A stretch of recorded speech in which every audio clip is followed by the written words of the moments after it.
qui est intéressant dans cette exposition, c'est que c'est une succession de cartes, de documents cartographiques historiques, et qui révèlent beaucoup de choses sur le territoire algérien, ou du moins sur la façon dont on l'a appréhendé à partir du moment où il y a eu la conquête de 1830, et comment la France s'est peu à peu familiarisée avec ce territoire, l'a découpé, c'est devenu des départements.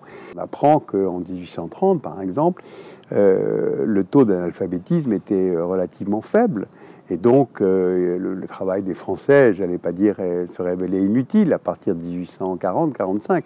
Mais il fallait avoir une approche qui n'était pas proprement celle d'une mission civilisatrice. Ce que ça révèle, c'est une partie de notre relation à l'Algérie.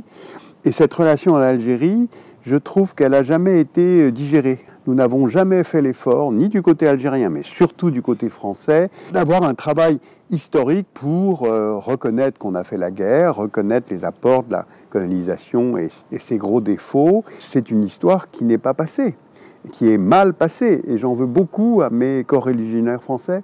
J'en veux beaucoup à ce qu'on n'ait pas été capable de faire avec l'Algérie le remarquable travail qui a été fait entre la France et l'Allemagne à partir des années 50, par exemple.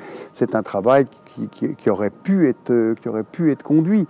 Donc, une expose comme celle-là, elle est sophistiquée, elle est raffinée, mais elle permet de comprendre que les Algériens, c'est un grand peuple. Et ils l'étaient avant que nous y allions.